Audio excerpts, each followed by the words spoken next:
rôle du Special Migrant Workers Unit, qui est un département du ministère du Travail, que nous liaisons principalement avec les travailleurs étrangers. Avant un travailleur étranger vient à l'île Maurice pour travailler, nous vérifions ce contrat de travail. Nous faisons une chose qui, toutes les conditions et les termes de l'emploi, lient en ligne avec le Workers' Rights Act, ainsi que les remuneration orders qui, dans ce secteur, que travailler là, puis le travail. Le Special Migrant Workers Unit fait aussi une inspection dans différentes organisations côté de les travailleurs étrangers.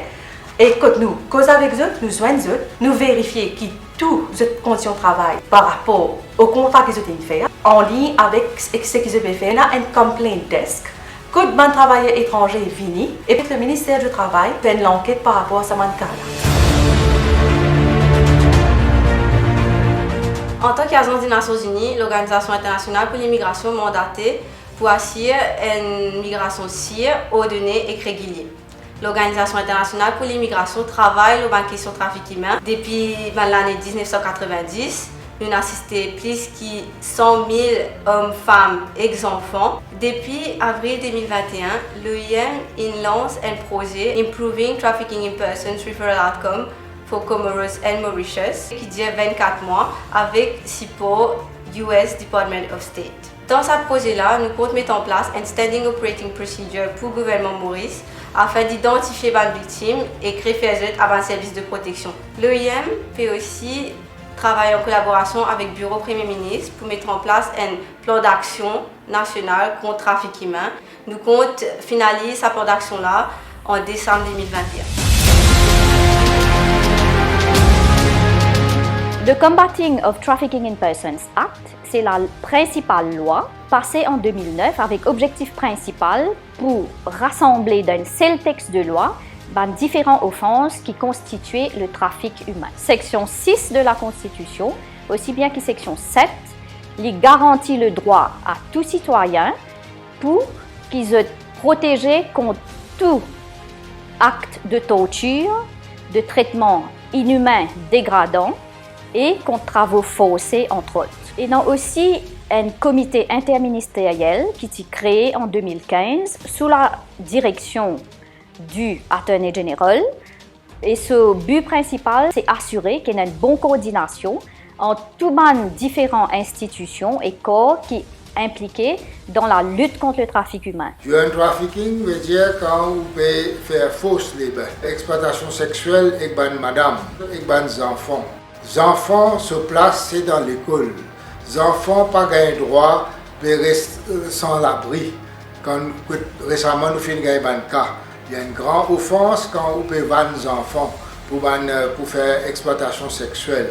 Quand on a un travailleur migrant, nous n'avons pas le droit de confisquer votre passeport, restreindre votre mouvement. Si jamais on peut trouver des enfants, madame, travailleur étranger qui peut exploiter, ou faire un call au 148 ou notifier la police. Tout le monde qui commet ce crime de trafic humain et qui la retrouve coupable, est capable de gagner une servitude pénale jusqu'à 15 ans. Nous aussi avons la loi qui protège les enfants, le Child Protection Act.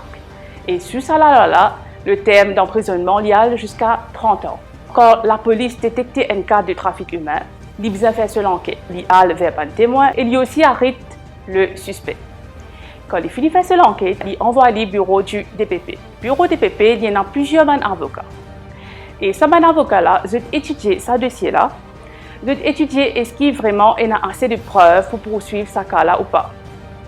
S'il y a assez de preuves pour poursuivre ce cas-là sous section de la loi, donc nous logeons ce cas-là devant la cour. Dans l'île Maurice, nous avons environ 36 000 travailleurs étrangers qui peuvent travailler légalement. Quand travailler là, pour l'île Maurice, nous avons besoin d'un document qui est délivré par l'autorité concernée. Nous avons besoin d'un sponsor dans Maurice, un employeur qui fait sa bande démonstration. Quand je viens de Maurice, je besoin de présenter tous ces documents-là au officier immigration pour vérification. Un autre fléau qui peut prendre l'ampleur, beaucoup de travailleurs désirent des employeurs pour ce travail illégalement.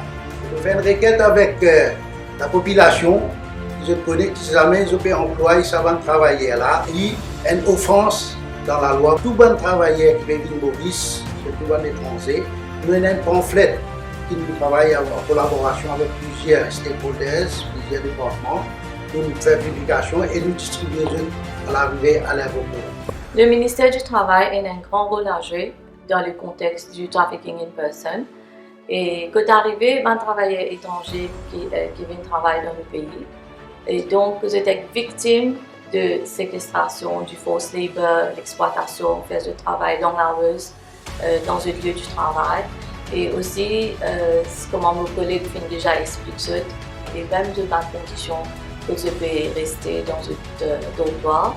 Et si ça aussi pas convenable, à ce moment-là, ça aussi est rapporté par les officiers du ministère du Travail, comme le Occupational Safety Act. Aussi bien ressortir qui peut faire une inspection conjointement avec le passeport, l'immigration office, c'est-à-dire la police, en même temps le Occupational Safety et conjointement avec l'ambassade des pays concernés.